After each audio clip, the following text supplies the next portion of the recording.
नमस्कार, ग्रेट मंत्रा में आपका स्वागत है। मैं शिवांगी आज आपके सामने हूँ एक नई वीडियो के साथ। तो पीछे हमने देखा था, पिछली वीडियो में हमने जाना था कि विकास क्या होता है, विकास की प्रक्रिया क्या होती है और विकास और वृद्धि में अंतर क्या होता है और विकास के सामान्य सिद्धांत। आज हम देखेंगे कि ये जो विकास की प्रक्रिया है इस पर कौन कौन से कारक इस प्रकार प्रभाव डालते हैं कि विकास की जो प्रक्रिया है वो या तो तीव्र हो जाती है या फिर मंद हो जाती है। ठीक है, तो इसीलिए हमारी आज की हेडिंग है विकास को प्रभावित करने वाले कारक। तो फर्स्ट पॉइंट आपका है वंशानुक्रम। वंशानुक्रम क्या होता है? देखिए, वंशानुक्रम हमारे जो माता पिता हैं, हमारे पूर्वज हैं, उनसे हमें जो भी गुण प्राप्त होते हैं वो आपका वंशानुक्रम है। ठीक, अब वंशानुक्रम में क्या, जैसे आपके चेहरे की बनावट हो गई, रंग, रूप, कद, काठी, चरित्र, बुद्धि, ये सारे जो हैं वो हमें माता पिता से प्राप्त होते हैं। मतलब ये जो सारी चीजें हैं वो हमें जन्मजात मिलती हैं। तो ये क्या है? ये आपका वंशानुक्रम है।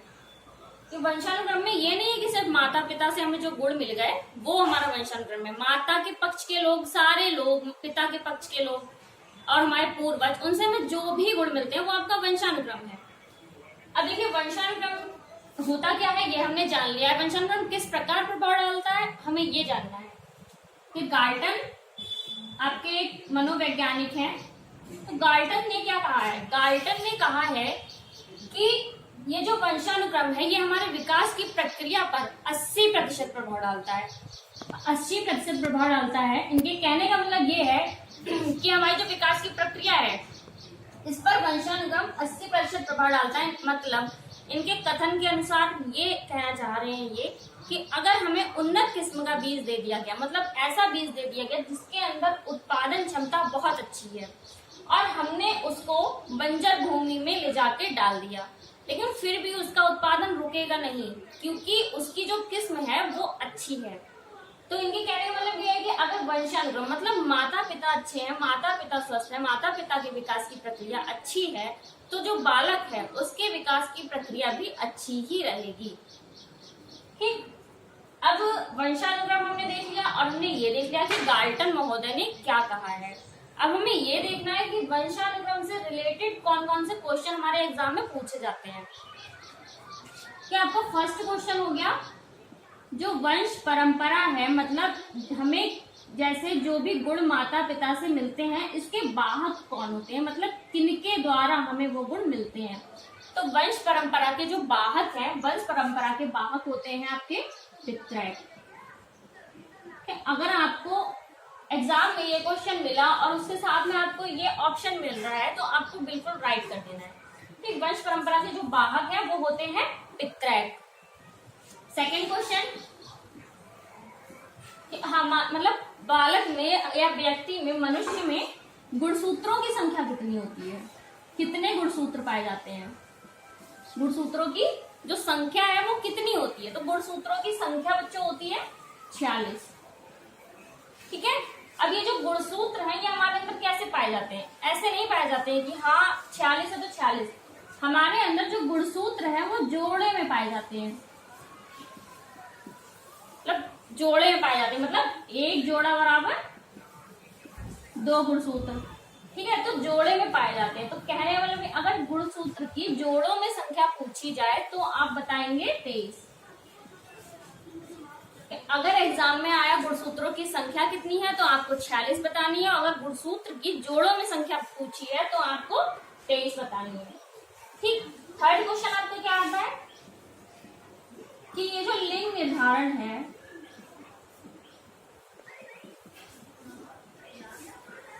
ये जो लिंग निर्धारण की प्रक्रिया होती है इसका जिम्मेदार कौन होता है? ये ऑप्शन मेरे को देखने मिल जाएगा, माता या पिता, या माता और पिता दोनों, या फिर कोई नहीं। तो ये जो लिंग निर्धारण की प्रक्रिया का जिम्मेदार जो होता है वो होता है पिता। संतान लड़का हो या लड़की होगी, इसका जो जिम्मेदार होता है वो पिता होता है। ठीक है, अब पिता कैसे होता है हम यहाँ पे ये भी देख लेते हैं। अगर हमने ये देखा है कि लिंग निर्धारण का जिम्मेदार कौन होता है तो पिता होता है, तो हमें ये भी जानना चाहिए कि कैसे होता है, प्रक्रिया कैसे होती है। तो ये जो 22 गुणसूत्र होते हैं, 22 जोड़े जो है वो समान पाए जाते हैं दोनों में, लेकिन जो 23वां जोड़ा होता है वो भिन्न पाया जाता है, वो पुरुष में पाया जाता है। होती कैसे है। जैसे सामान्य महिला ले लीजिए आप, एक जो महिला है उसमें XX गुणसूत्र पाए जाते हैं, मतलब XX क्रोमोसोम्स पाए जाते हैं, ठीक है। और जो सामान्य पुरुष है उसमें XY गुणसूत्र पाए जाते हैं, ठीक है। हम एक एग्जांपल के तौर पे देख लेते हैं कि किस तरह से लिंग निर्धारण की प्रक्रिया होती है। तो जो XX है इसको आप शुगर मान लीजिए, चीनी मान लीजिए, और ये जो Y है कि X को मान लिया हमने शुगर, और ये जो Y है इसको हमने सॉल्ट मान लिया, यानी कि नमक, ठीक। अब जैसे हमसे कहा गया है आप 2 गिलास लीजिए, दोनों गिलास में पानी लीजिए, एक में दोनों चीनी मतलब दोनों XX डालिए, और दूसरे गिलास में आपको मिश्रण बनाना है मतलब नमक और चीनी दोनों का, ठीक है। देखिए हम मिला के देखते हैं। जैसे XX मतलब चीनी चीनी, XY मतलब नमक और चीनी दोनों। अब जैसे XX की जो हमने क्रिया कराई तो बना XX मतलब चीनी। तो अगर दोनों हमने चीनी डाली है तो उनका स्वाद कैसा होगा? जाहिर सी बात है उनका स्वाद जो है वो मीठा ही रहेगा। लेकिन हमने जो X की Y से अगर क्रिया कराई, X और Y आपस में मिल गए, देखिए चीनी और नमक आपस में अगर मिल गए तो पहले हमें ये देखना है कि जी चीनी है, चीनी का स्वाद ज्यादा स्ट्रांग होता है या नमक का। तो बच्चों नमक का जो स्वाद है वो चीनी के स्वाद के अकॉर्डिंग ज्यादा स्ट्रांग होता है। अगर हमने नमक और चीनी दोनों साथ में खाया तो हमें चीनी का तो कम टेस्ट आएगा लेकिन नमक का ज्यादा आएगा। तो फिर इस पर नमक का प्रभाव ज्यादा रहेगा। कहने का मतलब ये है अगर XX है, XX की क्रिया हुई है तो मीठा मतलब हमें गर्ल मिलेगी, ठीक है। जो लिंग है वो आपका गर्ल होगा। और अगर XY मतलब नमक का प्रभाव ज्यादा है तो बॉय, ठीक। हमने देख लिया कि लिंग निर्धारण की जो प्रक्रिया है वो कैसे होती है और लिंग निर्धारण का जिम्मेदार जो है वो कौन होता है, मतलब पिता होता है, ठीक है। अब हम नेक्स्ट पॉइंट पे आते हैं। जो आपका नेक्स्ट पॉइंट है वो है वातावरण। अभी हमने ये देखा कि वंशानुक्रम हमारे विकास की प्रक्रिया को कैसे प्रभावित करता है। अब हमें ये देखना है कि वातावरण विकास की प्रक्रिया को किस प्रकार प्रभावित करता है। वंशानुक्रम में हमने गार्टन को पढ़ा, और ये जो वातावरण है, वातावरण क्या होता है? बालक के चारों ओर मतलब बालक के चारों ओर जिस भी प्रकार की स्थिति है, जो भी है, जो कुछ भी है, वो आपका वातावरण कहलाता है। अब उसका प्रभाव कैसे पड़ेगा? अगर आपका वातावरण अच्छा है तो विकास अच्छा रहेगा। वातावरण अगर आप उसको सही प्रोवाइड नहीं करा रहे हैं तो उसके विकास की जो प्रक्रिया है वो मंद हो जाएगी, उसका बुरा प्रभाव पड़ेगा। अब ये जो देखिए वातावरण में हम पढ़ेंगे वाटसन, मतलब वाटसन महोदय। ये जो वाटसन है ये क्या कहते हैं? वाटसन महोदय कहते हैं कि जो विकास की प्रक्रिया है इस पर आपका 80% योगदान मतलब 80% प्रभाव जो है वो वातावरण डालता है। अब वंशानुक्रम में गार्टन ने कहा था कि वंशानुक्रम का प्रभाव 80% है, वाटसन कहते हैं कि 80% जो है प्रभाव वो वातावरण का है, ठीक। अब देखिए वातावरण का है कोई बात नहीं, लेकिन गार्टन ने ये क्यों कहा और इनने ये क्यों कहा ये हम आगे चर्चा करेंगे। अब ये जो वाटसन है देखिए इनके अकॉर्डिंग इनके लिए हम एग्जांपल लेते हैं। जैसे जो गार्टन ने कहा था उसके लिए एग्जांपल ये है कि अगर हमने उन्नत किस्म का बीज लिया और वो हमने बंजर भूमि में ले जाके डाल दिया तो भी वो उत्पादन करेगा। और वाटसन के अकॉर्डिंग क्या है, इनका कहना है आप हमें मृत बीज दे दीजिए, मतलब जिसमें उत्पादन की क्षमता ही ना हो, बिल्कुल क्षमता ना हो, लेकिन हम उसे सही वातावरण दे के उसे उपजाऊ भूमि में ले जाकर अगर डाल देंगे तो वो उसकी उत्पादन क्षमता जो है वो हो जाएगी, मतलब उसका विकास जो है वो अच्छी तरह हो जाएगा। लेकिन हम ये देखें क्या यह संभव है? देखिए ये हम नेक्स्ट टॉपिक में देखेंगे। जैसे वंशानुक्रम तथा वातावरण की अंतःक्रिया है, थर्ड पॉइंट आपका है वंशानुक्रम तथा वातावरण की अंतःक्रिया। मतलब वंशानुक्रम और वातावरण दोनों जब आपस में क्रिया करते हैं, आपस में जब क्रिया करते हैं तो वो विकास को किस प्रकार प्रभावित करते हैं। देखिए 4 × 5 = 20। अब ये जो 4 है ये आपका वंशानुक्रम, 5 है ये आपका वातावरण मान लीजिए। इन दोनों की हमने आपस में क्रिया करा दी तो हमें क्या मिला 20, ठीक है। अब देखिए ये जो गार्टन और वाटसन है इनने जो बात कही है कि आप हमें उन्नत किस्म का बीज दे दीजिए, हम उसे बंजर भूमि में उपजाऊ बना देंगे। इनने कहा है कि आप हम मृत बीज दे दीजिए और हम उसे उन्नत मतलब उपजाऊ भूमि में ले जाके उसे उपजाऊ बना देंगे। लेकिन क्या ये पॉसिबल है? ये पॉसिबल नहीं है। इन दोनों की जो बातें हैं वो अपने आप में ही अपूर्ण है। हम ये नहीं कहेंगे गलत है, लेकिन पूर्ण नहीं है। क्यों नहीं है? देखिए, ना तो ये संभव है कि आप ऐसा बीज ले लीजिए कि हाँ जो बहुत अच्छा उत्पादन करता है उसे बंजर भूमि में ले जाके डाल दो, उसे कुछ दो ही ना, तो क्या वो उसका विकास हो पाएगा? नहीं हो पाएगा, विकास संभव नहीं है। और ना ये हो सकता है कि ऐसा बीज ले लो कि जिसमें क्षमता ही ना हो उत्पादन करने की और उसे आप अच्छे से अच्छा वातावरण दो तो वो उत्पादन उसका हो जाए, उसका विकास हो जाए, ऐसा नहीं हो सकता। ठीक है। अब आपको ये क्वेश्चन आपके एग्जाम में देखने को मिलता है कि ये जो विकास है आपका, ये वंशानुक्रम और वातावरण का योगफल है या गुणनफल है? तो देखिए, हम यहाँ पे हमें साफ साफ पता चल रहा है, हमने दोनों की अंतःक्रिया कराई, मतलब दोनों का आपस में गुणा कराया, तो इसके कहने का मतलब ये है कि गुणनफल है। अगर क्वेश्चन आया कि विकास आपका जो है वो वंशानुक्रम और वातावरण का गुणनफल है या योगफल है, तो आपको सही करना है कि गुणनफल है। ठीक है। अब हम नेक्स्ट पॉइंट पे आएंगे, यौन विभेद। यौन विभेद और लिंग भेद, इन दोनों में अंतर है, ये दोनों सेम नहीं है। ये जो यौन विभेद है ये जैविक है, और जो आपका लिंग भेद है वो आपका जो है वो एक सामाजिक प्रक्रिया है। मतलब जो समाज ने बनाया है कि ये बालक है, ये बालिका है। ठीक है। अब जैसे एग्जाम्पल के तौर पे देख लीजिए, ये क्या लिखा है? ये ए लिखा है। ठीक है। अब जैसे हम पहले प्राचीन समय में इसको ए को किसी न किसी ने तो पहली बार ए बुलाया होगा ना, पहली बार किसी न किसी ने ए कहा होगा, इसीलिए आज तक हम इसको ए मानते आ रहे हैं। अगर इसे ए ना कह के उन्होंने बी कह दिया होता और इसका आकार यही होता तो हम इसको आज बी मान रहे होते। ऐसे जो बालक है उसको पहली बार किसी न किसी ने बालक कहा होगा, तो इसीलिए आज हम उसको बालक मान रहे हैं। और बालिका को पहली बार किसी न किसी ने बालिका कहा होगा, इसीलिए आज हम उसको बालिका कह रहे हैं। ठीक है। तो ये जो अंतर है वो तो समाज का बनाया हुआ है।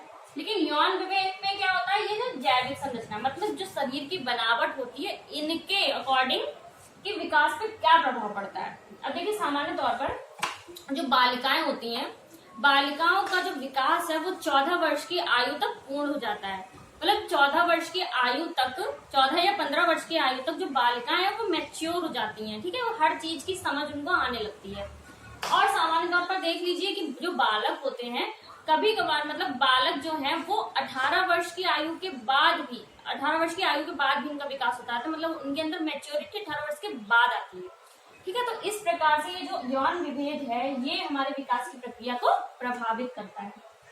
अब नेक्स्ट आपका पॉइंट है रोग एवं चोट। रोग एवं चोट देखिए, नाम से ही क्लियर हो रहा है। अगर जैसे बालक को बचपन में कोई रोग हो गया या कोई चोट लग गई तो उसका विकास की प्रक्रिया पर प्रभाव पड़ेगा। कैसे पड़ेगा? अब देखिए, जैसे कोई बालक है, उसका बचपन में उसके कोई सिर पे चोट लग गई तो उसका मानसिक विकास प्रभावित होगा। अगर बालक के हाथ पैर में मतलब किसी भी प्रकार की चोट लग गई, उसे मतलब पोलियो हो गया या कुछ भी हो गया, तो भी उसका शारीरिक विकास प्रभावित होगा। तो किसी भी प्रकार का रोग होने से या किसी भी प्रकार की चोट लगने से जो बालक का विकास है वो बाधित होता है। ठीक। अब नेक्स्ट क्या है? परिवार की स्थिति। मतलब परिवार की स्थिति, जो बालक का परिवार है उसकी स्थिति कैसी है, मतलब उसकी सामाजिक स्थिति कैसी है, मतलब समाज में उसकी संरचना कैसी है, उसे समाज जो है वो कैसा क्या महत्व देता है, ये भी बालक के विकास पे बहुत प्रभाव डालता है। परिवार की आर्थिक स्थिति कैसी है? देखिए, परिवार की आर्थिक स्थिति भी बहुत अधिक प्रभाव डालती है बालक के विकास पे। परिवार का आकार कैसा है? परिवार का आकार, देखिए परिवार छोटा है या बड़ा है ये भी बालक के विकास को बहुत अत्यधिक प्रभावित करता है। देखिए, अगर छोटा परिवार है तो उसकी केयर बहुत अच्छे से होगी। ठीक है। ऐसा नहीं कह सकते कि बड़ा परिवार है तो उसकी केयर कम होगी, लेकिन छोटे परिवार की तुलना में बड़े परिवार में उसकी केयर कम होगी, क्योंकि छोटे परिवार में कम लोग होंगे तो उस पर ज्यादा ध्यान दे पाएंगे।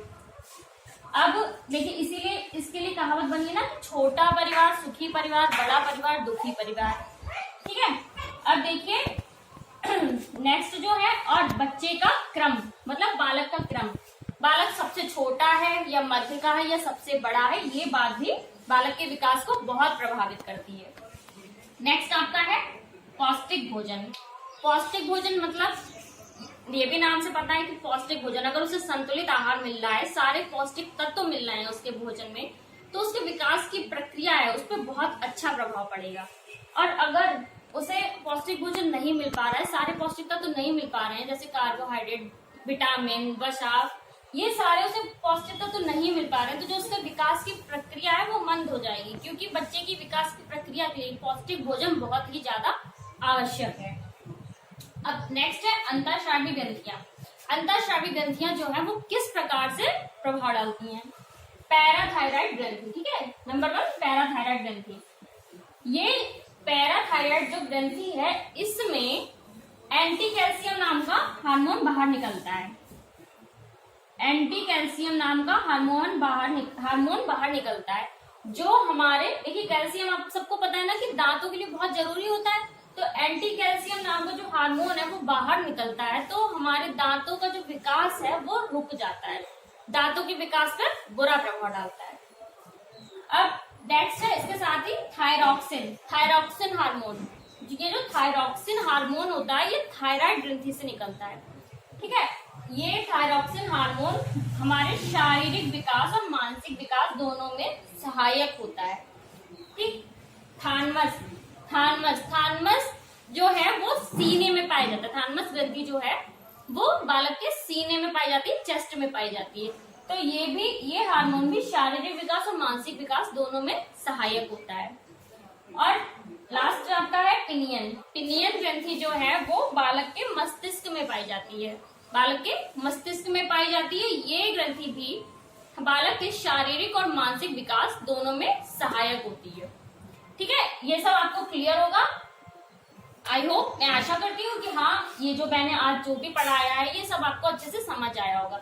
अगर कोई प्रॉब्लम रही हो, कोई परेशानी हो, तो आप मुझे कमेंट बॉक्स में कमेंट करके बता सकते हैं, ठीक है। आज हमने देखा था कि विकास को प्रभावित करने वाले कारक कौन कौन से कारक जो है वो विकास की प्रक्रिया को प्रभावित करते हैं। अब कल मैं आपके सामने आऊंगी एक नेक्स्ट वीडियो के साथ। धन्यवाद।